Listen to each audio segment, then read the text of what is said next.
Bercerita tentang akhlak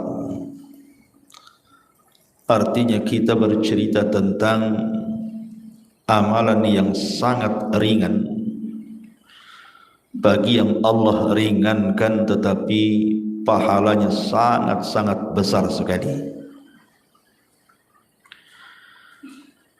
Karena akhlak itu adalah perkara yang paling banyak manusia dimasukkan oleh Allah Subhanahu wa taala ke dalam surga. Dan itu berdasarkan hadis Rasul dari Abu Hurairah radhiyallahu anhu. Ketika Nabi sallallahu alaihi wasallam ditanya tentang aktsar ma yudkhilun nas al jannah, yang paling banyak memasukkan manusia ke dalam surga, maka Nabi sallallahu alaihi wasallam bersabda, taqwallah wa husnul khuluq. Bertakwa kepada Allah Subhanahu wa taala dan baiknya akhlak. Nabi sallallahu alaihi wasallam tidak mengkhususkan satu ibadah di sini. Rasul tidak katakan salat, puasa, zakat, haji, baca Quran dan begitu seterusnya, tidak. Tapi ketika Nabi sallallahu alaihi wasallam ditanya perkara yang paling banyak memasukkan manusia ke dalam surga, Rasul menjawab bertakwa kepada Allah dan baik akhlak. Karena takwa itu memperbaiki hubungan kita dengan Allah, dan akhlak itu memperbaiki hubungan kita dengan manusia. Bahkan perkara yang paling banyak memberatkan timbangan kelak pada hari kiamat di sisi Allah Subhanahu wa taala adalah akhlak. Ma min syai'in fil mizani athqal min husnil khuluq, kata Rasul. Tidak ada sesuatu yang paling bisa memberatkan timbangan seberat-beratnya pada hari kiamat kecuali husnul khuluq, orang yang berakhlak. Bahkan manusia yang paling dekat dengan Rasul pada hari kiamat, tempat duduknya adalah manusia-manusia yang berakhlak. Sebagaimana Nabi SAW mengatakan, inna min ahabbikum ilayya wa aqrabikum minni majlisan yaumal qiyamah ahasinukum akhlaqo. Sesungguhnya dari manusia yang paling aku cintai dan yang paling dekat denganku majlisnya pada hari kiamat adalah orang-orang yang baik akhlaknya. Lihat di sini, akhlak ini perkara yang paling banyak memasukkan manusia ke surga, perkara yang paling bisa memberatkan timbangan pada hari kiamat, dan perkara yang paling memungkinkan orang itu lebih dekat lagi dengan Rasul sallallahu alaihi wasallam pada hari kiamat. Bahkan akhlak itu bisa mengungguli ibadah. Sebagaimana Nabi SAW mengatakan, innar rajul la yudrika bihusni khuluqihi darajata qa'imil laili wa sa'imin nahari. Sesungguhnya seseorang itu bisa mendapatkan dengan baik akhlaknya itu derajat orang-orang yang qiyamul lail dan derajat orang-orang yang puasa di siang hari. Ma'asyiral muslimat yang dimuliakan Allah Subhanahu wa taala, bahkan lebih daripada itu, ibadah itu, ibadah itu tidak mungkin diterima oleh Allah Subhanahu wa taala kecuali orang-orang yang memiliki akhlak. Ibadah seseorang terkadang ditolak oleh Allah Subhanahu wa taala kalau orang tersebut tidak punya akhlak. Makanya kita ingat hadis muflis, hadis kebangkrutan manusia pada hari kiamat. Ketika para sahabat ditanya oleh Nabi sallallahu alaihi wasallam, "Atadruna mal muflisu hadhil ummah?" Tahukah kalian siapa yang paling bangkrut umat ini? Maka para sahabat Nabi sallallahu alaihi wasallam dengan polosnya mengatakan, "Al-muflisu fina ya Rasulullah ma la dirham lahu wala mata." Ya, orang yang bangkrut di antara kami wahai Rasul, ya orang-orang yang tidak punya dirham dan tidak punya barang dagangan, alias gulung tikar. Tapi Rasulullah SAW mengatakan bukan itu hakikat kebangkrutan manusia. Tapi hakikat kebangkrutan manusia dari umatku, kata Rasul, man ya'ti yaumal qiyamah bi salatihi wa siyamihi wa zakatihi wa ya'ti qad syatama hadha wa qadhafa hadha wa akala mala hadha wa safaka dama hadha wa dharaba hadha. Tapi orang yang bangkrut pada hari kiamat itu, satu sisi dia membawa pahala salat, membawa pahala puasa, membawa pahala zakat, tapi sisi lain dia mencaci maki orang, menuduh orang, memakan harta orang, menumpahkan darah orang, memukul orang, dan begitu seterusnya. Maka kemudian orang ini akan dikisos. Kemudian nanti pada hari kiamat kebaikan-kebaikannya akan diambil orang-orang yang pernah dizaliminya. Dan kalau sudah tidak lagi tersisa dari kebaikannya, maka dia harus menanggung keburukan orang yang dizaliminya. Itulah orang bangkrut. Lihat dalam hadis ini, orang ini bukan tidak salat, bu, salat. Orang ini bukan tidak puasa, puasa. Bahkan dia haji, sempurna rukun Islamnya.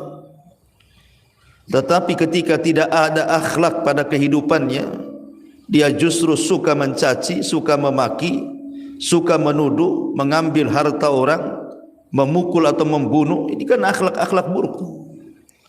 Nanti pada hari kiamat, seluruh amal ibadahnya akan diserahkan kepada orang yang kita sakiti.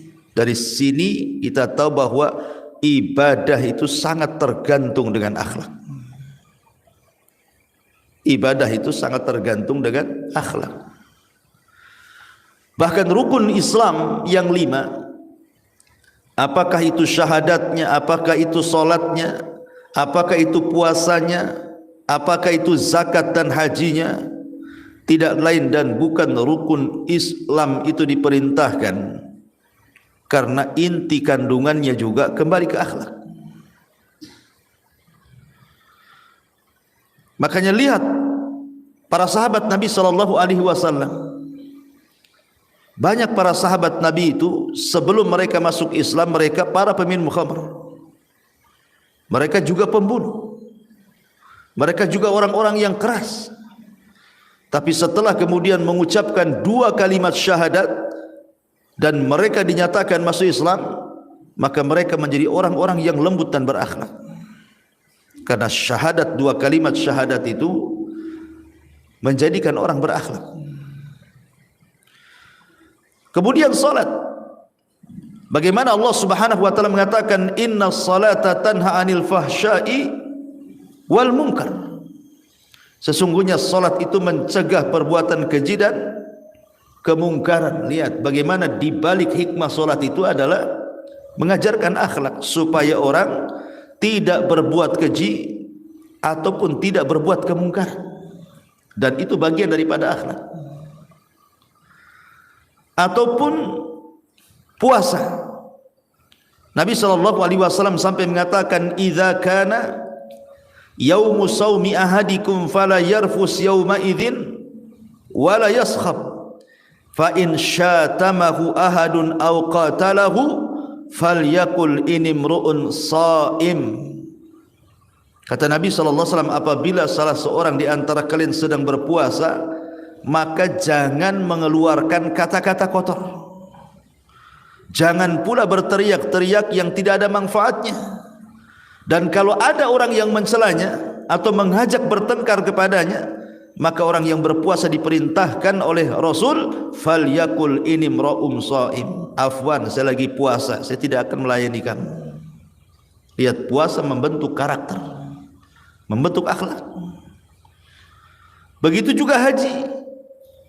Kata Nabi SAW, man hajja fala yarfus wala yafsuq raja'a min dhunubihi ka yaumi waladathu ummuhu. Barang siapa yang haji, saat haji dia tidak mengeluarkan kalimat-kalimat kotor ataupun tidak melakukan kefasikan, maka dia kembali pulang dan dosa-dosanya sudah dihapuskan seperti anak yang baru dilahirkan, kata Nabi SAW. Menunjukkan bahwa haji itu melahirkan akhlak. Ataupun zakat. Allah Subhanahu wa taala berfirman di dalam surah At-Taubah ayat 103, khudh min amwalihim sadaqah tutahhiruhum wa tuzakkihim biha wa salli alaihim. Ambillah harta-harta dari mereka sebagai zakat atau sedekah. Untuk apa coba? Untuk membersihkan mereka dan untuk mensucikan mereka. Artinya dibersihkan dari hartanya dan dibersihkan dari akhlak-akhlak, baik akhlak zahir ataupun batin. Kesimpulannya, baik itu syahadat, baik itu salat, baik itu puasa, baik itu haji, baik itu zakat, semua terkandung perintah akhlak. Makanya kemudian akhlak ini tidak bisa dipisahkan dengan ibadah. Makanya kenapa Nabi SAW memuji manusia yang memiliki akhlak itu dengan mengatakan afdalun nas, seafdal-afdal manusia. Dalam sebuah hadis dari Abdullah ibn Amr ibn As radhiyallahu an, dan hadis ini disahihkan oleh Syekh Nasiruddin Al-Albani dalam Silsilah As-Sahihah. Kata Nabi SAW, afdalun nas kullu mahmumil qalbi sadukul lisan. Qalu sadukul lisan na'rifuhu ya Rasulullah, fama mahmumul qalbi? Qala taqiyun naqiyyu la ithma fihi wala baghya wala ghilla wala hasad. Kata Nabi SAW, seafdal-afdal manusia adalah setiap orang yang mereka menjaga hatinya dan lisannya senantiasa jujur dalam ucapannya. Sahabat bertanya, kalau jujur ucapan kami paham wahai Rasul, tetapi mahmumul qalbi, menjaga hati itu maksudnya gimana?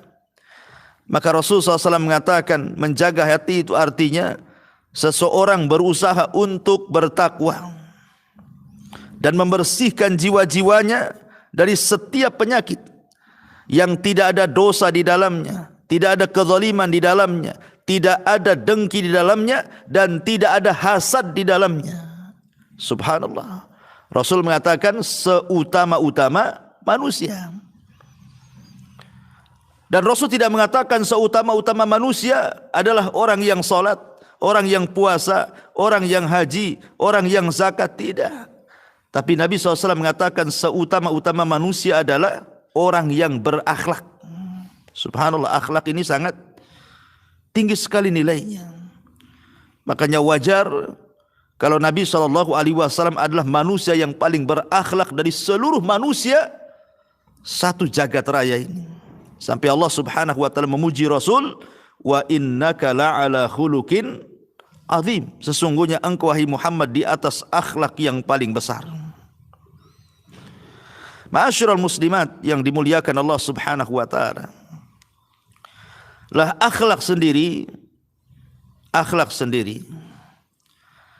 adalah sesuatu yang bisa menyempurnakan iman seseorang. Jadi akhlak itu bisa menyempurnakan iman seseorang. Kata Nabi SAW, akmalul mu'minina imanan ahsanuhum akhlaqo. Mukmin yang paling sempurna imannya adalah mukmin yang paling baik akhlaknya. Mukmin yang paling sempurna imannya adalah mukmin yang baik akhlaknya. Lihat bagaimana keimanan juga ditentukan dengan akhlak. Artinya akhlak ini bukan perkara biasa.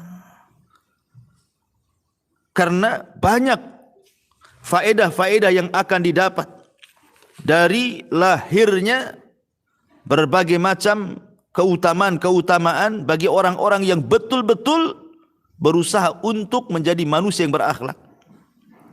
Bayangkan Bu, sampai-sampai akhlak itu bisa menambah umur.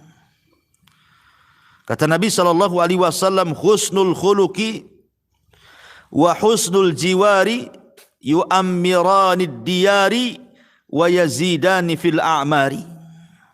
Kata Rasul, baiknya akhlak dan baiknya bertetangga, keduanya bisa memperbaiki kondisi rumah dan bisa menambah umur seseorang. Sampai-sampai Nabi SAW mengatakan seperti itu. Bahkan akhlak sendiri memang tidak bisa seseorang itu menjadi baik kecuali seseorang itu berakhlak. Kata Rasul, inna min khiyarikum ahsanukum akhlaqah. Orang yang paling baik di antara kalian adalah orang yang paling baik akhlaknya. Lihat bagaimana barometer orang dianggap baik. Itu karena kebaikan akhlak. Makanya lihat di masyarakat kan Bu ya. Umpamanya ibu punya dua tetangga tuh. Tetangga sebelah ahli ibadah, sholatnya rajin, puasanya rajin, baca Qur'annya rajin, tetapi jarang senyum. Kemudian kalau ngomong itu nyelekit, ini tuh Bu ya. Kemudian buang sampah sembarangan, tapi ibadahnya rajin Bu. Yang satu pula lah ibadahnya tidak rajin, sholat pun tidak, apalagi puasa, apalagi baca Quran. Pokoknya betul-betul tidak beribadah, tapi orangnya baik Bu. Kalau ketemu kita senyum, kalau kita pinjam uang langsung dikasih, kemudian bersih orangnya, kemudian orangnya santun, kemudian orangnya tidak pernah menyakiti, lisannya luar biasa, suka memuji dan begitu seterusnya. Terkadang bagi kita Bu, kadang-kadang kita tidak memilih ibadah orang kan Bu. Tetapi terkadang kita cenderung suka kepada tetangga yang baik, walaupun dia bukan ahli ibadah. Bahkan kita benci itu tetangga yang tidak baik walaupun dia ahli ibadah. Kenapa demikian Bu? Karena ibadah itu manfaatnya hanya diri sendiri. Kalau kita punya tetangga tukang sholat, ahli sholat, ya memang sholatnya untuk dia saja. Kalau dia ahli puasa, ya puasanya untuk dia saja. Kalau dia kemudian baca Quran, ya untuk dia saja pahalanya. Kan ibu nggak dapat kan itu. Tetapi kalau akhlak itu semua dapat. Karena akhlak itu manfaatnya bukan ke pribadi kita saja, tapi akhlak itu juga manfaatnya untuk orang lain. Ya, makanya kenapa terkadang baiknya seseorang itu ditentukan dengan akhlak. Kata Nabi SAW, inna min khiyarikum ahsanuhum akhlaqo. Sesungguhnya orang yang paling baik di antara kalian itu adalah orang yang paling baik akhlaknya. Dan pasti manusia akan menyukainya Bu. Orang kalau punya akhlak itu kita sendiri suka, orang lain suka, dan kita dapat pahala banyak. Tapi orang yang tidak berakhlak terkadang kita sendiri tidak suka, apalagi orang, kemudian dapat dosa pula. Contohnya ibu kalau ngomong dengan ucapan-ucapan santun, pokoknya kalau ngomong itu Masya Allah tertata, takut nyinggung orang, suka muji-muji orang, tidak pernah menonjolkan pribadinya, Orang lain suka, Bu. Suka dengan kita. Bahkan orang lain itu nyaman dengan kita, mau ketemu dengan kita, bahkan sebagian mereka pengen terus berkawan dengan kita, kan gitu.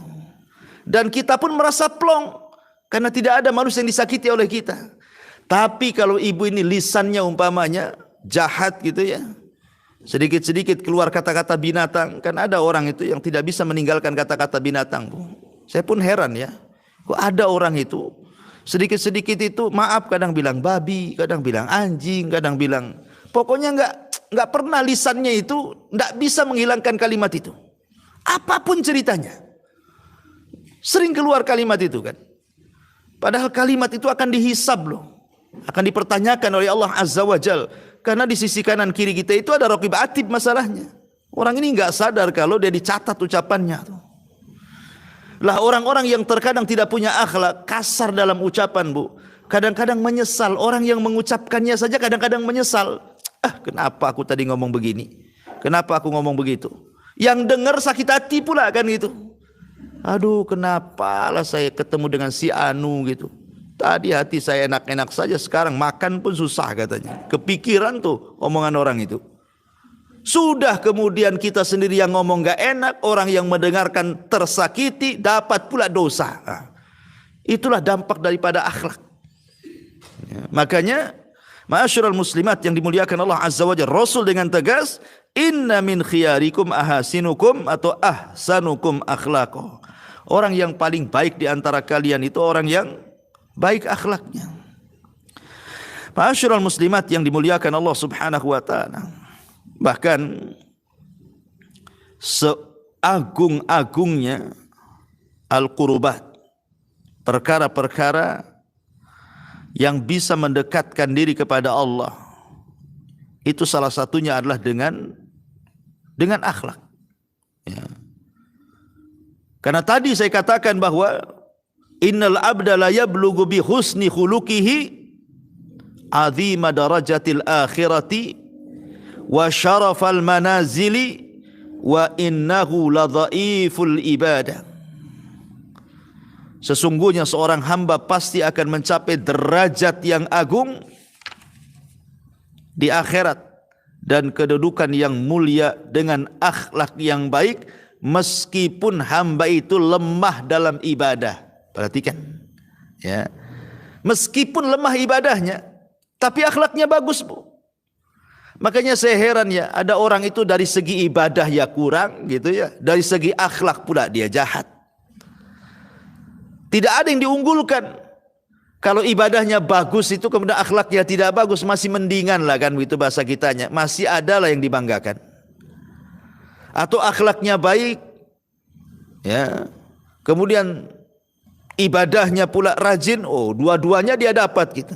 Minimalnya kalau ibadah sudah kurang, mungkin dia hanya membatasi dengan yang wajib-wajib saja. Tapi yang sunnah-sunnah mungkin jarang, puasa sunnah jarang, sedekah enggak, sholat sunnah apalagi. Tapi dia jaga 5 waktunya gitu ya, yang wajib-wajibnya. Kalau memang kita kurang dari segi ibadah, tonjolkan dari segi akhlak. Karena ada seseorang hamba itu dengan baik akhlaknya akan mencapai derajat yang agung. Kemudian kata Rasul, pada hari kiamat dan kedudukan yang mulia di akhirat, meskipun hamba itu lemah ibadahnya, kan itu ya. Jadi adalah sisi yang ditonjolkan dari segi akhlak kita ini. Ma'asyiral muslimat yang dimuliakan Allah Subhanahu wa taala. Lah di sini muallif rahimahullahu taala menyebutkan banyak dalil tentang seputar akhlak. Seperti beliau membawakan ayat Al-Quran surah Al-Qalam, di mana Allah mengatakan wa innaka la'ala khuluqin azim, dan sungguh engkau benar-benar berbudi pekerti yang agung wahai Muhammad. Ya Nabi SAW, Bu, sebelum diangkat jadi Nabi dan Rasul saja sudah menonjol akhlaknya. Orang-orang jahiliyah di zaman Nabi SAW itu menyebut Nabi SAW sebagai Sadiqul Amin. Orangnya sadik, Kalau ngomong itu santun dan benar. Kemudian amin, orangnya terpercaya, tidak pernah mengkhianat dan tidak berkhianat. Dan itu sejak kecil, bukan setelah diangkat jadi Nabi dan Rasul saja, tidak. Sejak kecil Nabi SAW akhlaknya baik. Bagaimana dia ingin membantu pamannya, karena sudah banyak memberikan kebaikan kepadanya.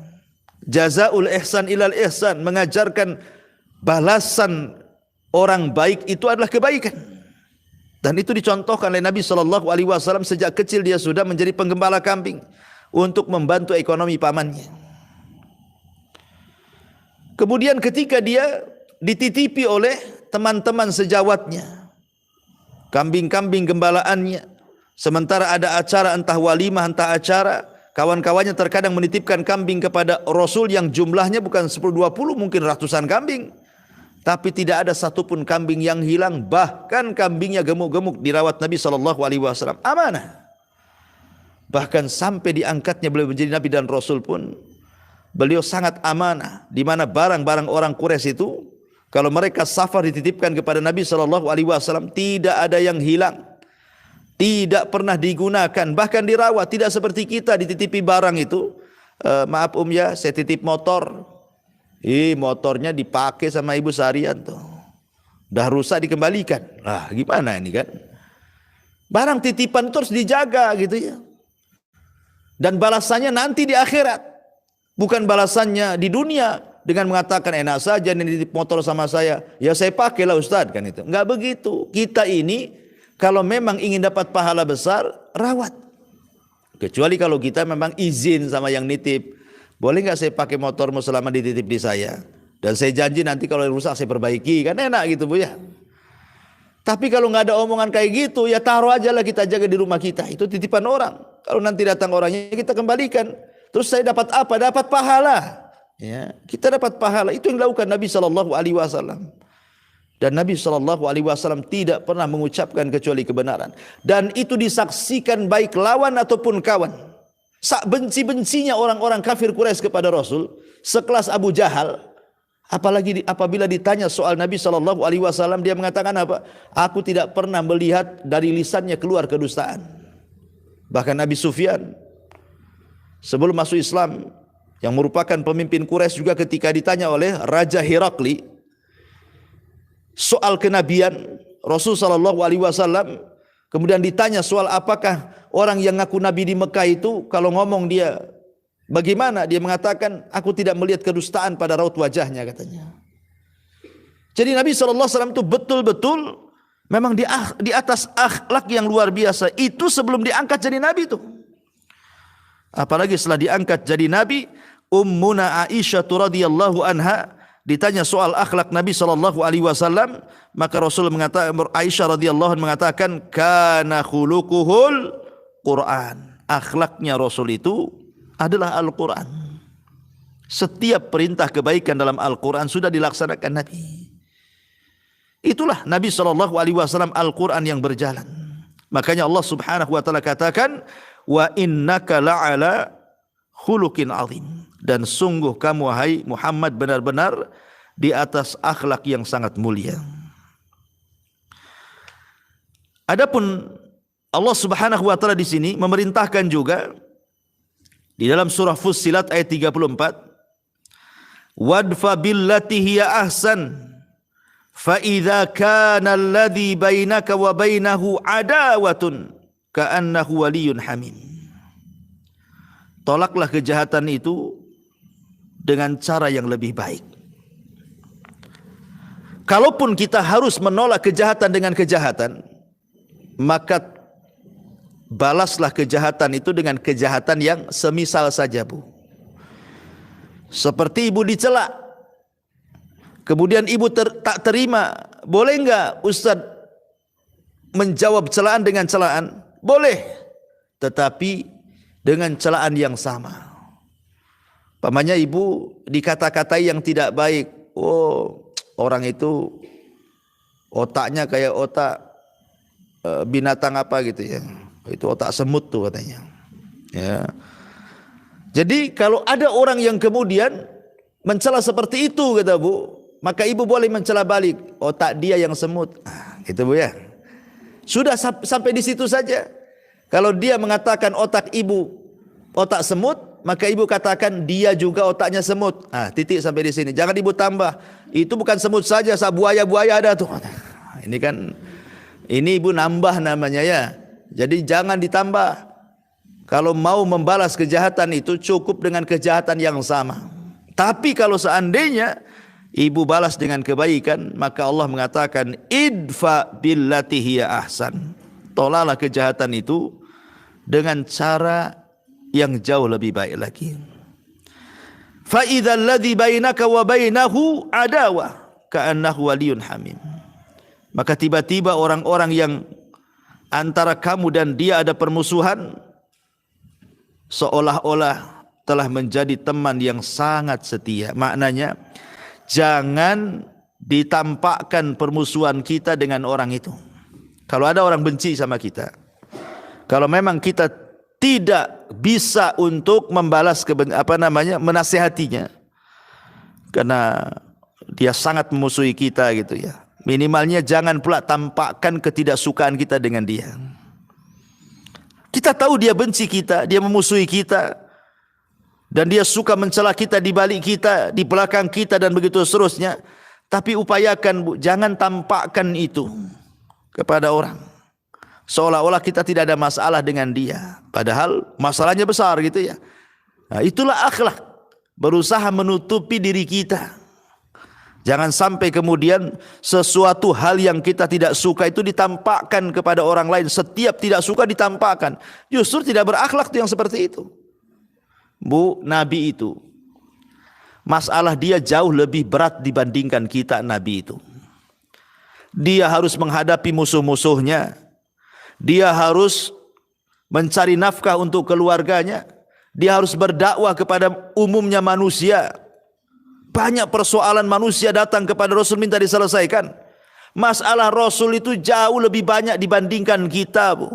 Tapi lihat bagaimana Anas ibn Malik radhiyallahu anhu mengatakan, Nabi SAW tidak pernah lepas daripada senyum.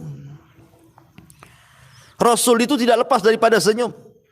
Bahkan Rasul sangat menganjurkan senyum dan mengatakan tabassumuka li akhika sadaqah. Senyum kamu kepada saudaramu itu sedekah, Bu. Ya. Bayangkan Rasul itu banyak masalah, Bu. Masalahnya bertubi-tubi Nabi itu. Ya diejek sama musuh-musuhnya, difitnah sama musuh-musuhnya, dibuli sama musuh-musuhnya, dibuatkan makar sama musuh-musuhnya.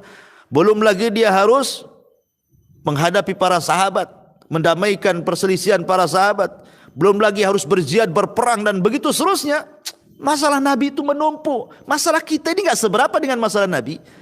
Tapi lihat Rasul mencontohkan kepada kita, seberat apapun masalah, Nabi SAW senantiasa tersenyum. Itu menunjukkan apa, Bu? Akhlak. Kita mah enggak kan itu. Baru tidak suka dengan tetangga saja, Bu. Hilang senyumnya. Hilang. Ya. Bahkan terkadang ada orang itu, subhanallah, cantik mukanya, tetapi ketika tidak senyum, Bu, kita nengoknya kayak setan, Bu. Ya. Karena kalau orang sudah benci itu, Bu, sama orang kalau sudah benci sama orang, Bu, maka mata kita itu akan memandang yang buruk dari dia dan tidak pernah memandang yang baik dari dia, Bu. Sama dengan ibu kalau sudah cinta dengan seseorang, tidak akan dipandang keburukannya, yang ada kebaikannya, bahkan akan dibela walaupun dia melakukan keburukan. Kan gitu, Bu, ya. Tetapi minimalnya walaupun kita ini bermusuhan dengan orang, tapi kita tetap senyum, ya kan, santun kan gitu. Ya, minimalnya janganlah kayak setan muka kita, bukan? Ya, dianggapnya memang si anu itu baik itu, padahal saya sudah musuhi dia, saya sudah jelek-jelekin dia, tapi dia itu masya Allah kok senyum, kadang-kadang ada masalah katanya kan. Nah, inilah akhlak, Bu. Kadang-kadang akhlak itu sama lawan saja dipuji jadinya kan. Tapi kalau tidak ada akhlak, makin diperkuat. Ya memang itu jahat, tengok aja mukanya tuh katanya. Senyum pun tidak katanya. Ini kan masalah, Bu ya. Jadi di sini bagaimana Nabi Allah Subhanahu wa taala mengajarkan akhlak yang mulia. Kemudian juga mu'alif rahimahullahu taala menyebutkan dalam surah Al-Imran ayat 133 dan 134. Wasari'u ila maghfiratin min rabbikum wa jannatin arduha as-samawati wal ardu iddat lil muttaqin alladzina yunfikuna fis sarra'i wadh dharra'i wal kadhiminal ghaidh wal 'afina 'anil nas wallahu yuhibbul muhsinin. Dan bersegeralah kamu kepada ampunan dari Rabbmu dan kepada surga yang luasnya selangit dan sebumi yang disediakan untuk orang-orang yang bertakwa. Siapa orang yang bertakwa itu? Orang-orang yang menafkahkan hartanya, baik di waktu lapang ataupun sempit. Kemudian orang yang bertakwa adalah orang-orang yang menahan amarahnya dan suka memaafkan kesalahan orang lain. Allah menyukai orang-orang yang berbuat baik. Lihat. Setelah Allah Subhanahu wa taala menjelaskan tentang bagaimana surga itu yang luasnya selangit dan sebumi, kemudian Allah mengatakan surga yang seluas langit dan bumi itu diperuntukkan untuk orang yang bertakwa. Lah ciri yang menonjol dari orang yang bertakwa yang akan mendapatkan surga seluas bumi dan langit itu disebutkan oleh Allah Subhanahu wa taala 3 perkara. Pertama, orang-orang yang membiasakan sedekah walaupun dia senang ataupun susah, baik ketika lapang ataupun sempit, dia tetap sedekah. Dia tidak menunggu lapang saja, sempit pun dia berusaha untuk sedekah walaupun tak banyak. Kemudian yang kedua, bisa menyembunyikan amarahnya. Ini yang susah nih. Kadang-kadang kita ini kalau lagi marah itu, kalau bisa itu semua isi hati itu keluar semua lewat mulut tuh. Kalau bisa itu semua keluar sausus-ususnya kan Bu ya. Dikeluarkan semuanya. Iyalah Ustaz, kalau saya tutup-tutup nanti jadi penyakit, nanti sakit hati, nanti banyak. Enggak begitu juga kan gitu ya. Justru kalau kita tidak memuntahkan semua yang kita tidak suka, kemudian kita bersabar, inilah bagian daripada al-kadhiminal ghaidh, menahan amarah dan hawa nafsu, dan ini bagian jihad melawan hawa nafsu. Dan ini pahalanya besar. Ya, ini enggak ya, kadang-kadang ya tadi saya contohkan tadi, kadang-kadang kalau lagi marah itu, kalau di orang-orang awam ya, insyaallah mudah-mudahan di sini tidak kan. Saya sering dengar itu tetangga-tetangga tuh. Kadang-kadang kalau ngomong tuh binatang tuh keluar semua Bu. Saya heran juga gitu. Ada tetangga itu kalau ngomong itu sedikit-sedikit binatang aja keluar. Cuman 2 tuh Bu yang jadi sasaran tuh, kalau enggak anjing babi Bu. Itu. Enggak pernah saya dengar buaya, badak gitu ya. Cuman 2 itu saja. Saya tak paham juga kenapa. Itu kalau seandainya anjing babi berakal Bu, diadukan tuh. Aku tak ikut-ikut kok, aku dibawa-bawa katanya kan itu. Ini kan masalah nih. Padahal ingat bahwa ini saya nasihatkan kepada orang yang tidak bisa meninggalkan bahasa-bahasa binatang nih. Ya. Di dalam hadis Nabi SAW, Nabi SAW mengancam, berat Bu ancamannya, orang yang suka melaknat itu, membawa-bawa nama binatang sama orang itu. Apa kata Nabi SAW dalam hadis Abu Darda radhiyallahu an yang dikeluarkan Imam Muslim? Kata Nabi SAW, innal la'anina la yakununa syuhada wala syufa'a yaumal qiyamah. Lihat konsekuensinya. Para pelaknat, para pencela tuh, mereka pada hari kiamat tidak akan menjadi saksi dan tidak akan dapat syafaat. Mereka tidak akan jadi saksi dan mereka tidak akan mendapatkan syafaat pada hari kiamat. Subhanallah. Salah satu yang menyelamatkan kita kelak pada hari kiamat itu syafaat, Bu. Syafaat, baik syafaatnya malaikat, syafaatnya para nabi, syafaatnya orang-orang yang beriman dari kalangan orang-orang soleh, syafaatnya anak, syafaatnya orang tua, syafaatnya orang-orang yang ahli perang, para syuhada gitu ya. Ini orang-orang yang suka mencela ini, mereka tidak akan dapat syafaat, kan ngeri Bu. Ya, makanya saya nasihatkan kalau yang belum bisa meninggalkan kalimat-kalimat binatang itu kurangilah. Ya, kurangi.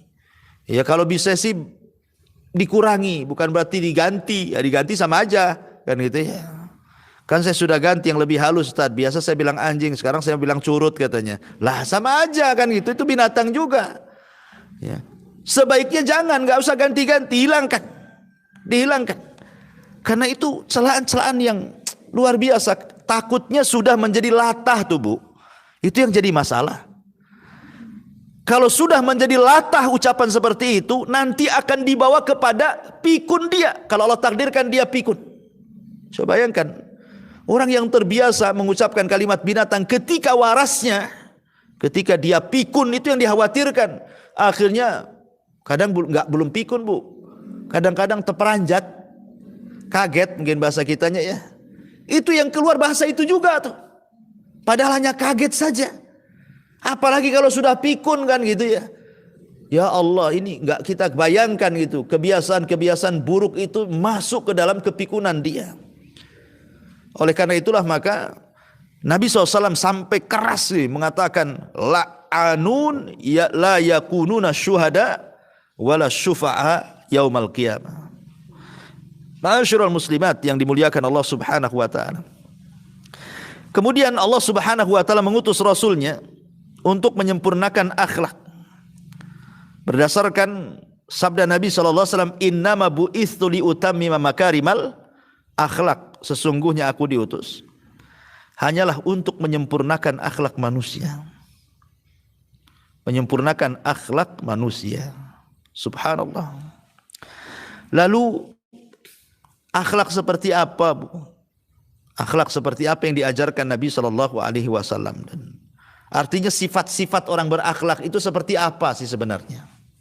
Kalau orang itu dikatakan berakhlak, itu apa kriterianya? Para ulama mengatakan bahwa sifat-sifat akhlak yang baik itu, satu, an yakunal insan kathirul haya.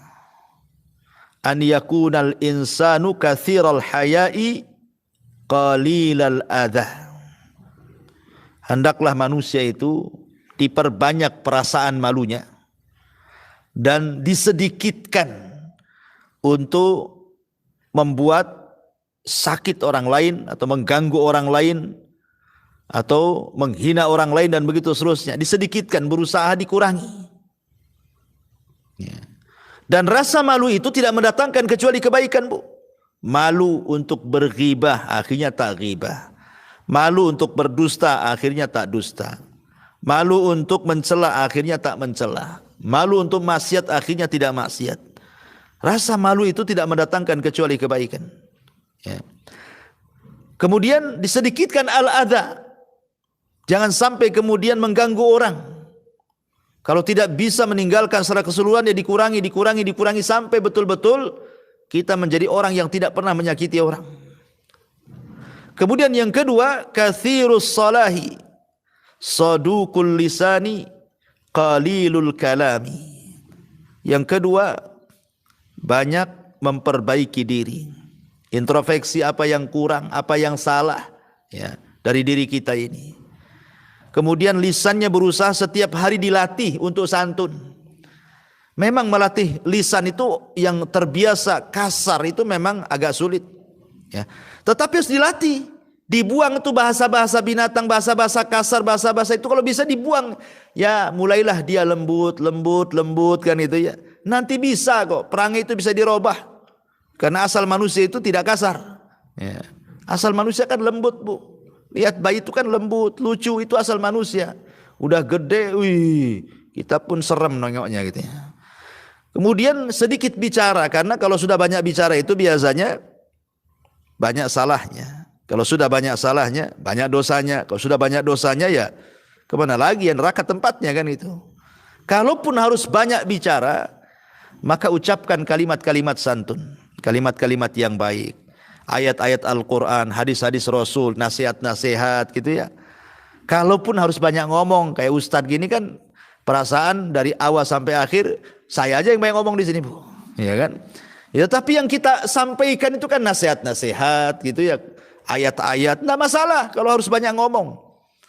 Tapi kalau tidak menyampaikan Quran, tidak menyampaikan sunnah, tidak menyampaikan nasihat, yang ada cacian makian, buat apa kan itu? Lebih baik faliyakul khairan aw liyasmut. Katakan yang santun kalau tidak bisa diam. Kemudian juga di antara sifat akhlak yang baik itu katsirul amali, qaliluz zalali, qalilul fuduli. Banyak melakukan amal saleh, kemudian sedikitkan seseorang itu tergelincir, dan juga sedikit sekali sedikitkan untuk tidak berlebih-lebihan dalam setiap masalah. Ya, makan secukupnya, jangan berlebih-lebihan. Minum juga sama, tidur juga sama, ngomong juga sama, bergaul juga sama.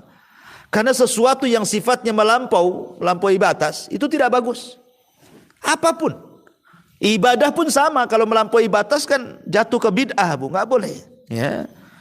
Maka begitu juga, itu bagian daripada akhlak itu, kurangi hal-hal yang mubah, seperti umpamanya ibu ingin bosanlah di rumah gitu kan. Kan lama-lama kan ada waktu-waktunya ibu bosan gitu ya, sama pasangan atau sama anak-anak kan. Ibu ingin refreshing, bahasa saya itu, akhirnya datanglah ke rumah tetangga, ngobrol-ngobrol setelah izin sama suami, tengok anak-anak sudah pada sekolah gitu ya. Daripada luntang-lantung di rumah, ke tetangga lah cari hiburan gitu ya. Tidak ada masalah, Bu. Tapi kalau sudah melampau, ibu ke tetangga jam 1 siang datang kan itu, jam 1 malam pulang, Bu. Wah, ini kan melampau, ini ngapain ibu di rumah tetangga tuh? Suami nyari-nyari kan itu, handphone pula dimatikan sengaja. Ya. Jadi sesuatu yang melampau itu tak bagus. Ya. Kemudian juga barron wasulan wakuran saburan syakuran radiyan haliman rafiqan afifan syafiqan gitu ya. Di antara ciri akhlak adalah barron, berbuat baik kepada orang tua, wasulan, suka silaturahim dengan keluarga, wakuran, senantiasa tenang, tidak tergesa-gesa dalam memutuskan sebuah perkara, syakuran, senantiasa lisannya bersyukur, alhamdulillah, saburan, sabar kalau ditimpa musibah, radiyan, redha dengan pemberian Allah alias qanaah. Ya, kemudian haliman, lembut, kemudian rafiqan juga sama, lembut, afifan, menjaga kehormatan, syafiqan, penyayang. Maka itu bagian daripada akhlak juga.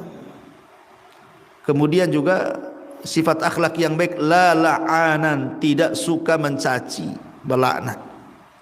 Ya, wala syababan, tidak suka menghina, mencela, wala namaman, tidak suka mengadu domba, wala mugtaban, tidak suka menggibah, wala ajulan, tidak tergesa-gesa, wala quhudan, tidak dengki dalam hatinya, wala bakhilan, tidak kikir, tidak bakhil, wala hasudan, dan tidak hasad. Nah, ini juga bagian daripada baiknya akhlak. Tidak suka mencela, tidak suka melaknat, tidak suka mengadu domba, tidak suka menggibah, tidak suka tergesa-gesa, tidak suka dengki, tidak suka bakhil, dan tidak suka hasad. Nah, ini bagian daripada sifat akhlak yang baik. Termasuk juga basyasan hasyasan, senantiasa sumringah, senyum, menyenangkan wajahnya. Yuhibbu fillah, dia mencintai karena Allah, wa yardha fillah, dia redha karena Allah, wa yaghdha fillah, kalaupun harus emosi karena Allah Subhanahu wa taala. Nah, ini di antara sifat-sifat pokok orang itu dikatakan berakhlak, Bu. Ya, secara global. Lalu bagaimana caranya, Ustaz? Saya ini ya ingin sih meninggalkan apa yang tadi dinasihatkan. Pamannya dulunya suka kasar, akhirnya jadi lembut gitu ya. Yang dulunya ngomongnya tidak tertata, sekarang mulai ditata gitu. Yang dulunya suka dendam, dengki, hasad. Gimana caranya ya supaya hilanglah akhlak-akhlak buruk itu, macam mana caranya? Maka ulama membahas yang disebut dengan wasail litahsili husnil khuluqi. Apa saja wasilah-wasilah supaya kita mendapatkan akhlak yang baik itu, seperti apa wasilahnya. Ya. Yang pertama, Bu, doa. Itu penting. Karena doa itu yang bisa merubah kehidupan kita. Ad-doa dengan apa? Bi husnil khuluqi. Supaya Allah memperbaiki akhlak kita. Makanya Rasulullah SAW mengajarkan doa apabila kita menggunakan pakaian apa? kama ahsanta khalqi fa ahsin khuluqi, kan itu. Sebagaimana engkau memperbaiki bentuk badanku, maka perbaiki juga akhlakku.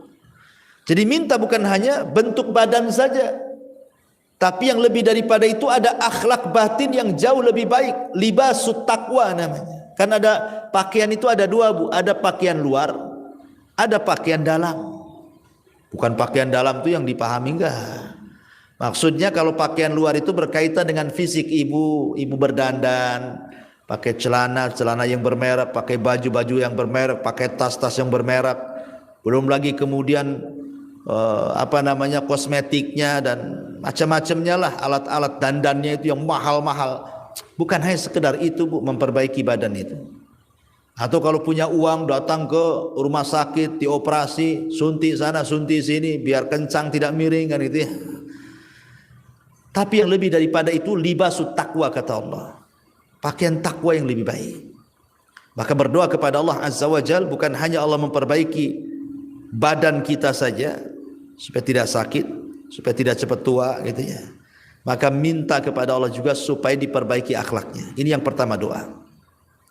Yang kedua, tafakkur fi thawabi husnil khuluqi. Cobalah sebelum kita ini mengeluarkan kata-kata kotor ataupun hendak menyakiti orang dengan akhlak buruk kita atau apalah namanya, ingat bahwa dalam melaksanakan akhlak yang baik itu ada pahala besar.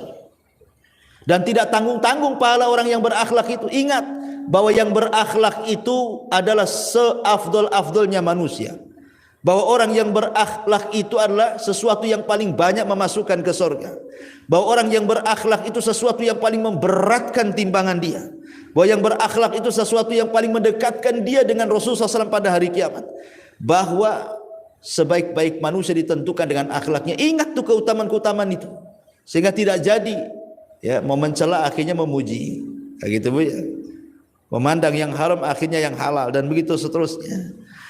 Nah, tafakur, coba berfikir kepada pahala besar yang akan diraih daripada orang yang berakhlak itu. Kemudian yang ketiga, qabulun nasihati minal ghairi mahmakana. Mudah menerima nasihat. Orang kalau mudah menerima nasihat, Bu, itu mudah berubah tuh. Karena ada orang kalau dinasihati malah nasihati balik, Bu. Ya, bahasa Jawanya itu kalau ibu ngandani itu malah dikandani, Bu. Ya. Kalau nasihati balik gitu ya. Bukannya diterima, jazakillah khairan, kamu sudah menasihati saya, kalau bukan kamu siapa lagi, dan begitu. Enggak, ya. Malah kemudian macam-macam perangainya. Kurang ajar, kayak dia aja yang baik katanya. Nah, gitu, Bu. Terima kasih siapapun dia, ya. Kemudian juga yang keempat, al-istima wal intifa bi kalamil a'da wal khusum. Ambil, dengarkan, ambil manfaatnya walaupun yang mengucapkan musuh kita, Bu. Jangan sampai kemudian kebencian kita kepada sebuah kaum tidak berlaku adil kepada kaum tadi, Bu. Kalau yang baik kita dengarkan, kalau yang baik kita ambil, ya. Karena memang tabiat manusia itu kalau benci dengan orang biasanya tidak akan dilihat kebaikannya, yang ada buruk aja di mata dia. Tetapi kalau ingin kita ini menjadi baik dan berakhlak, ya dengerin saja. Kalau memang musuh kita ini mengeluarkan kata-kata yang baik, kita tiru, kita ambil, kita manfaatnya. Ya. Kemudian juga yang nomor 5, musahabatu ahlil fadli wal muru'ah. Kalau akhlak ingin baik, Bu, jangan berkawan dengan akhlak-akhlak yang buruk. Ibu ini susah meninggalkan ghibah, temannya pula ahli ghibah. Ya klop lah kan begitu. Ibu ini ahli, ya tadi mungkin bukan ibu lah, contohnya yang lain aja, ya. Mungkin ada orang-orang yang belum bisa meninggalkan kalimat-kalimat tadi, binatang-binatang. Kawannya lebih parah lagi. Kalau dia paling 2 binatang aja, dia pula 10 binatang, Ustaz. Ini kan klop namanya ya. Sekalian aja dua-duanya masukkan ke kebun binatang. Jadi kalau ingin baik, berkawan dengan orang baik. Siapapun yang berkawan dengan orang baik 40 hari saja, Bu, sudah mempengaruhi dia, Bu. Sebagaimana orang itu berkawan dengan orang jahat 40 hari saja sudah bisa jadi jahat dia. Ya, makanya kalau ingin akhlaknya baik, berkawan dengan pemilik akhlak yang baik. Kemudian juga mujanabatus sufaha wal battalin. Kalau bisa jauhi orang-orang yang safih, orang-orang yang bodoh, orang-orang yang jahil dan tidak berakhlak. Karena biasanya orang-orang yang tidak berakhlak itu disebabkan karena kebodohan, karena kejahilan. Nah, tinggalkan. Ya, jangan dekat-dekat orang-orang kayak gitu itu. Kemudian yang nomor 7, an-nadharu fi siyarir rasul. Lihat sejarah Nabi. Macam mana Nabi disakiti, macam mana menghadapinya. Macam mana Nabi difitnah, macam mana Nabi menghadapinya. Bagaimana Nabi dighibah, bagaimana cara menghadapinya.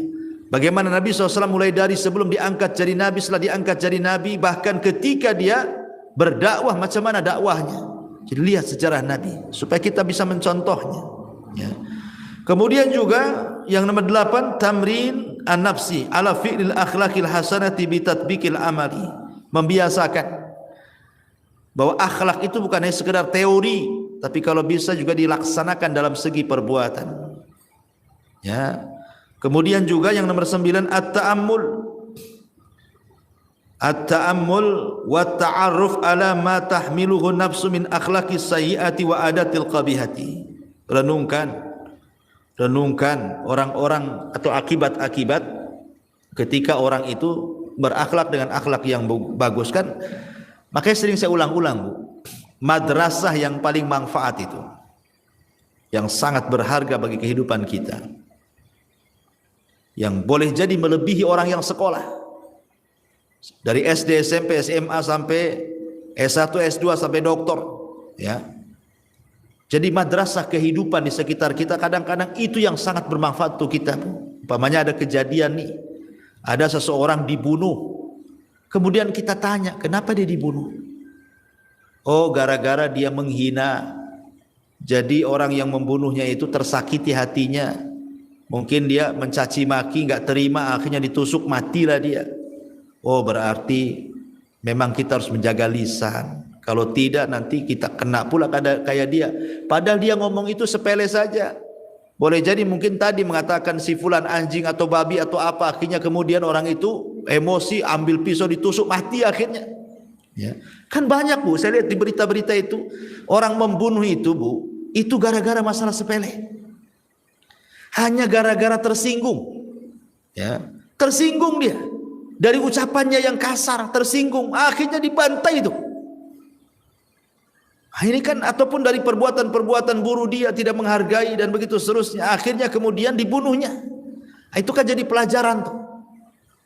Kalau kita pandai mengambil pelajaran, kenapa si fulan dipukul, kenapa si fulan dibunuh, kenapa si fulan dibuli, kenapa ini? Oh, ternyata karena akhlaknya enggak bagus. Akhirnya kita tidak ikut seperti dia. Nah, itu maksudnya.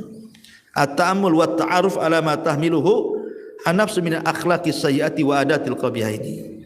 Kemudian juga yang terakhir mujahadatun nafsi. Wastifraghul was'i ala tarkil akhlaqis sayyiati. Harus berusaha, berjihad meninggalkan akhlak itu, karena meninggalkan kebiasaan buruk itu memang berat. Kenapa berat? Karena ibu punya musuh dua. Satu setan yang senantiasa memberikan was-was, dua hawa nafsu. Ya. Jadi kalau ingin meninggalkan itu, ibu harus melawan dua perkara ini. Pertama lawan setan, yang kedua lawan hawa nafsu. Makanya kenapa Rasul mengatakan, Allah mengatakan dalam Quran, wa man yujahidu fina lanahdiyannakum subulana. Orang yang sungguh-sungguhlah yang akan mendapatkan hidayah dari Allah Subhanahu wa taala. Masyarul muslimat yang dimuliakan Allah Azza wa, ini di antara ulasan-ulasan. Adapun dalil yang disebutkan mu'alif tadi sebagian sudah saya bacakan juga dalam muqaddimah, ibu bisa baca sendiri. Tapi yang jelas saya tutup dengan satu hadis Nabi sallallahu alaihi wasallam. Kata Nabi SAW, ana zaimun bi baitin fi rabdil jannah liman tarakal mira wa in kana muhiqqa, wa bi baitin fi wastil jannah liman tarakal kadhiba wa in kana maziha, wa bi baitin fi a'lal jannah liman hasuna khuluquhu. Aku jamin, kata Rasul, dengan rumah di pinggir sorga bagi yang meninggalkan perdebatan walaupun dia di atas kebenaran. Dan aku jamin orang itu akan dibangunkan rumah di pertengahan sorga kalau dia meninggalkan dusta walaupun bercanda. Dan aku jamin, kata Rasul, Allah akan membangunkan rumah yang paling tinggi di sorga bagi yang baik akhlaknya. Subhanallah.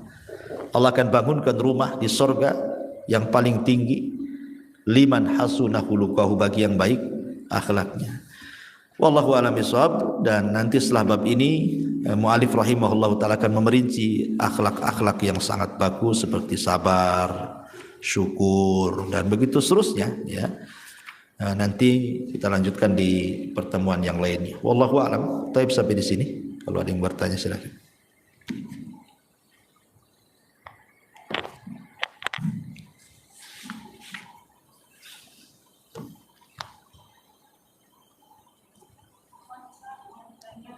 Ya.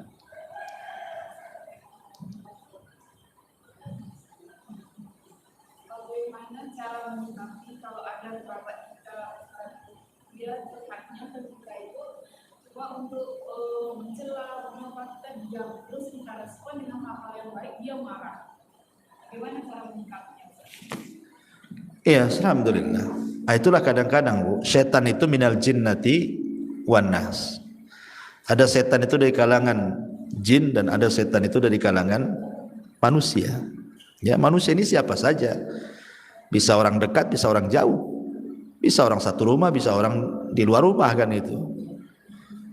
Karena setan itu kan sifat Bu. Lain dengan jin, manusia, malaikat gitu ya, itu zat ya. Tapi kalau setan itu kan sifat. Ya, ada manusia tersifati sifat setan. Kadang-kadang kalau ngobrol dengan kita itu ya isinya hanya kejelekan aja, keburukan saja. Makanya kenapa Allah mengatakan fa'arid anhu hatta yakhudu min haditsin ghairi. Berpaling dari orang-orang kayak gitu sampai beralih pembicaraan kepada pembicaraan yang lainnya. Jangan ditanggapi. Kalau ditanggapi sakit hati pula kita. Kadang-kadang kita ini awalnya tidak bawa dosa Bu. Oh, ya hati kita tenang. Ditelepon sama saudara. Saudara ini pula menjelek-jelekan saudara yang lainnya. Akhirnya setan masuk ke hati kita, was-was. Dibenarkan pula yang tadinya tidak komentar jadi komentar. Kemudian disambung-sambungkan dengan cerita lama. Akhirnya habis nelpon bawa dosa jadinya kita kan Bu. Ya. Jadi kalau memang ibu bisa menasihati, nasihati. Kalau tidak bisa, setiap dia ngobrol kejelekan langsung tutup Bu. Maaf Bu. Maaf Dek, maaf Kak, ini kalau urusan ini saya kayaknya nggak bisa nih. Ya, saya tidak mau mencela yang lainnya. Ya, tapi kalau ibu nasihati, nasihati. Kalau dinasihati kemudian dia marah ya nggak apa-apa Bu. Konsekuensi dalam berdakwah itu tidak semua mulus. Ya, tetapi walaupun demikian kita tetap menjaga norma-norma dakwah yang benar supaya orang itu bisa menerima. Mungkin dengan cara bahasa-bahasa kita diatur, ditata dengan yang santun supaya tidak tersinggung nasihatnya. Tetap ya. Walaupun nasihat itu sebuah kewajiban bukan berarti semua bahasa kita pakai kan gitu. Kadang-kadang ada orang yang mau menasihati orang itu, orang yang dinasihati lari Bu. Kenapa? Kasar orangnya. Kasar orangnya. Saya melihat ada orang yang menasihati orang itu niatnya baik sebenarnya sih. Niatnya itu baik, orangnya tulus gitu, ingin nasihati saudaranya. Tapi bahasanya itu tidak pernah ditata. Bahasanya itu ya tadi, dasar kok keras kepala, kok tidak bisa nasihati. Pokoknya semua keluar tuh. Ya tidak bisa juga hidayah masuk kalau cara nasihati seperti itu. Wa in kunta faddan ghalidhal qalbi lan faddu min hauli, kata Allah. Hei Muhammad, kalau engkau kasar, engkau keras, manusia akan berpaling darimu. Itu sekelas Nabi. Ya, sekelas Nabi aja kalau kasar Bu, umatnya akan lari. Kita bukan Nabi. Ya, kita ini orang biasa yang banyak dosa. Kita pula keras pula kan itu. Bahkan lebih keras daripada orang yang kita dakwai. Dia itu sudah keras orang itu. Kita menasihatinya lebih keras lagi daripada dia, kan ngeri Bu ya kan. Maksudnya kan kita datang itu melembutkan hatinya, bukan makin keras orang itu gara-gara ucapan kita kan. Jadi sikap ibu, kalau ibu sudah nasihati kemudian dia marah, ya ibu sabar ya, terus sabar, terus nasihati insya Allah, dan berdoa kepada Allah mudah-mudahan Allah lembutkan hatinya. Mudah-mudahan dia tidak ngomong lagi sama tetangganya atau sama saudara seperti itu. Terus berdoa dan nasihati, dan jangan terputus nasihat itu. Ya, cuman kalau memang tidak bisa secara aktif ya dikurangi, umpamanya biasa sering telepon, ya dikurangi nelponnya lah. Ya, saya belum bisa nih nelpon dia. Ya, mungkin nantilah entah dibuat seminggu sekali, 2 minggu sekali, sebulan sekali, dijarangkan dulu. Ya. Itu sebagai pelajaran lah umpamanya. Kalau tidak bisa tiap hari inten, akhirnya jadi marah, jadi keras gitu, kasih waktu. Ya, tapi yang jelas bahwa ibu kan sudah berusaha menasihati, dan itu sebuah kebaikan. Awal dari kebaikan ketika menginginkan orang itu baik. Ya. Wallahu a'lam. Bagaimana menyikapi bila orang diajak senyum beberapa kali buang muka? Ibu senyum sama siapa, Bu? Begitu. Sama orang yang ibu utangi. Ya lah, takut sama ibu kan gitu. Ya. Dan senyum itu juga ada tempatnya. Tidak semua orang ibu senyumi. Jangan pula suami tetangga ibu senyumi, bahaya kan itu. Artinya bahwa senyum itu ya kepada orang yang berhak ibu senyumi, kepada suami terutama yang paling penting, anak-anak, orang tua, kerabat gitu ya. Tapi orang-orang yang tidak berhak disenyumi jangan disenyumi, ya. Nah, tapi yang jelas bahwa Nabi SAW itu memang senantiasa tersenyum, bermuka masam itu seumur hidup mungkin 1 kali saja Nabi itu, Bu. Ketika siapa? Ketika Abdullah ibnu Umi Maktum datang. Sementara Rasul sedang menghadap para pembesar Quraisy dengan mengharap hidayah dari mereka. Lah Abdullah ibnu Maktum kan orang buta, orang miskin. Ya, jadi kalaupun dia masuk Islam ya dia aja masuk Islam. Tapi kalau orang Quraisy ini pembesarnya masuk Islam, diharapkan satu kabilah masuk Islam, itu maksud tujuan Nabi kan itu. Tapi Allah tidak demikian. Ini yang jelas-jelas ingin masuk Islam, kau tolak itu yang enggak jelas masuk Islam, kau hadapi gitu, seolah-olah seperti itu. Maka turun ayat abasa wa tawalla an ja'ahul a'ma. Tiba-tiba Rasul mukanya masam, berpaling, tidak mau melihat Ibnu Umi Maktum. Maka Allah turunkan ayat ini. Makanya Rasul sadar setelah itu, dia setiap datang Abdullah ibnu Maktum, Rasul senantiasa mengatakan marhaban biman atabani rabbi. Selamat datang orang yang sudah membuat teguran Allah kepada aku, katanya. Kalau berjumpa dengan Ibnu Umi Maktum itu. Tapi lihat Rasul itu hanya 1 kali saja bermuka masam kepada Ibnu Maktum itu. Tapi lebih daripada itu Rasul itu senantiasa senyum, senyum dan senyum. Kalau kita senyumnya sedikit, masamnya yang banyak. Ya. Ini pertanyaannya bagaimana menyikapinya? Ya sudah, nggak usah dimasukkan hati, Bu. Yang penting kan kita sudah beribadah. Tabassumu kali akhika sedekah, senyuman kamu kepada saudaramu sedekah. Kita sudah senyum, kalau dia berbuang muka ya terserah dia. Yang penting kita tidak seperti dia, supaya dibedakan mana yang jahat, mana yang baik, mana yang berakal, mana yang gila, mana yang waras, mana yang gila. Begitu, Bu, ya. Kalau ibu kemudian kapok, buat apa senyum sama dia, Ustaz? Habis senyum dia malingkan muka, bagus aku palingkan muka sekalian. Nah, enggak gitu, Bu, ya. Kalau begitu nanti enggak bisa dibedakan mana yang berakal, mana yang tidak tuh. Ya. Kemudian yang kedua pertanyaannya, bagaimana menyikapi orang yang menjauh dari kita tetapi kita tidak tahu apa salah kita? Apa harus bertanya sama dia cara dia menjauhi kita? Tidak perlu bertanya, Bu. Tidak perlu. Ya. Gak perlu bertanya. Yang penting kita seolah-olah gak ada masalah dengan dia. Ya, kalau dia menjauh dari kita, ya kita mendekat kepada dia lah. Makin menjauh makin mendekat, makin menjauh mendekat. Kata dia, ngapain kau dekat-dekat? Tak ada. Ya, kita kan gak ada masalah kan itu. Ya. Jadi janganlah ditanya. Kalau ditanya tersinggung nanti. Kenapa kamu kok jauh dari saya? Ada masalah ya? Emang kau tanya, katanya. Ya. Bertanya-tanya, katanya. Ini kan repot nih kalau kayak gini ya. Jadi hal-hal yang seperti ini nggak perlu ditanya, Bu. Ya, yang penting ibu berbuat baik, soalnya nggak ada masalah, nggak usah dipikirkan. Kadang-kadang setan masuk tuh, Bu. Itulah pentingnya husnudzon di sini.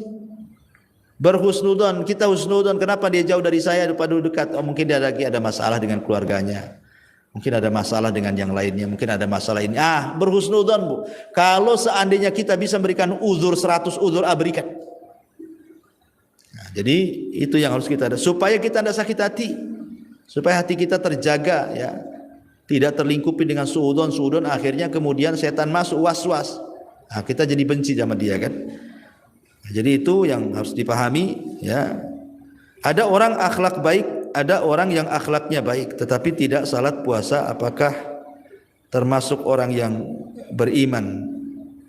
Ya tidaklah, kan ibadah dengan akhlak itu tidak bisa dipisahkan. Kalau orang nggak sholat sama sekali ya kafir dia. Orang yang meninggalkan sholat kan bisa kafir, Bu. Nah, cuman maksud saya itu tadi yang saya jelaskan, terkadang orang yang punya akhlak walaupun dia kurang ibadahnya atau sama sekali nggak beribadah, kita ini kadang-kadang lebih suka sama orang kayak gitu, Bu, dibandingkan yang ahli ibadah tapi akhlaknya nggak ada, kita nggak suka kan gitu. Kadang-kadang seperti itu. Tapi kalau masalah bicara soal keimanan ya beda. Ya orang yang ahli sholat tentu akan dibedakan dengan yang tidak sholat. Bahkan orang yang tidak berakhlak bisa kufur juga apabila dia mengeluarkan kalimat-kalimat yang tanpa sadar kalimat itu mengeluarkan dia dari Islam. Kan bisa juga kan itu. Jadi buruknya akhlak bisa jadi kufur. Orang yang meninggalkan ibadah juga bisa jadi kufur. Makanya kenapa ibadah dan akhlak itu tidak bisa ditinggalkan, harus dipasangkan. Seperti hadis Rasul, apabila kita punya anak gadis kemudian ada laki-laki yang melamar anak gadis kita, apa kata Rasulullah? Lihat agama dan akhlaknya. Maksudnya agama itu hubungan kita dengan Allah dan hubungan dia dengan makhluk. Lihat dua-duanya. Kalau memiliki kriteria dua-duanya ada, nikahkan. Kalau tidak nanti hancur. Anak kita akan hancur. Bismillah, Ustaz. Semoga Ustaz selalu dalam lindungan Allah. Amin ya rabbal alamin. Ustaz, bagaimana cara supaya setiap hari tambah berakhlak baik dengan suami? Bagaimana kita meniru, bagaimana kita berusaha gitu ya? Kenapa terkadang ilmu itu susah diamalkan? Iya. Ya tadi saya sudah sebutkan kiat-kiatnya kan, Bu. Wasilah-wasilahnya tadi itu kan. Bahwa pertama ya berdoa kan gitu ya. Jangan supaya kita akhlaknya semakin baik, karena akhlak itu kan sumbernya dari hati, Bu. Akhlak itu sumbernya dari hati. Kalau hati kita jernih, maka badan ini akan jernih. Tapi kalau hati kita tidak jernih, badan pun ikut-ikut hati. Ya, makanya kenapa kita berdoa kepada Allah agar Allah menjernihkan hati kita, membolak-balikan hati kita di atas ketaatan kepada Allah, supaya kalau hati baik, cara berfikirnya pun baik, cara bersikap baik, cara berbuatnya baik. Jadi berdoa supaya hati kita ini bersih, supaya menjadi akhlak yang baik. Kemudian tadi kalau kita hendak melakukan keburukan, ingat, buruk itu dosa besar, akhlak ini pahalanya besar. Kemudian juga mudah menerima nasihat, lihat sirah Nabi, lihat sirah para ulama, ya. Kemudian berusaha, namanya akhlak buruk itu kan harus dirubah menjadi akhlak yang baik, dan itu memang ada upaya, Bu. Tadi saya katakan musuhnya dua masalahnya, setan sama hawa nafsu. Ya, makanya apalagi kemudian ibu bisa memandang bahwa suami itu adalah sorga bagi ibu dan neraka bagi ibu. Kata Rasulullah SAW, ungduri, lihatlah dirimu dari suamimu, fa innahu jannatuki wa naruk. Suami itu sorgamu atau bisa menjadi nerakamu. Tinggal milih. Suami itu bisa menjadi sorga ibu atau bisa menjadi neraka ibu. Contoh, suami akan menjadi neraka ibu kalau ibu tidak berakhlak. Apabila suami mengajak tidur, ibu menolak, dilaknat ibu sampai subuh kan begitu. Kalau suaminya dongkol gitu. Itu salah satu bentuk bahwa suami bisa masukkan ibu ke neraka kan. Hanya karena ibu menolak ajakan suami, sudah dikatakan ibu masuk neraka tuh, dilaknat kan. Atau bisa menjadi sorga suami itu, Bu. Ya, karena setiap ibu senyum kepada suami jadi pahala kan itu ya. Masak untuk suami jadi pahala, ngepel untuk suami jadi pahala, mijet ngerok suami jadi pahala, semua jadi pahala. Ibu ngomong suami senang jadi pahala. Bisa jadi sorga, ya. Jadi suami itu bisa menjadi sorga dan bisa menjadi neraka. Nah, ingat ke situ. Kalau ingat ke situ kan akhirnya mau melakukan keburukan akhirnya tak jadi. Nah kalau saya melakukan ini takut neraka nih saya, tak jadi akhirnya kan. Nah, saya harus robah nih, ya, supaya saya masuk sorga. Nah, itu makanya inti daripada rumah tangga itu bukan tujuan, Bu. Ingat, Bu, berumah tangga itu jangan dijadikan tujuan hidup. Tapi jadikan rumah tangga itu wasilah ibu mengantarkan ibu ke sorga. Anggaplah rumah tangga itu kapal.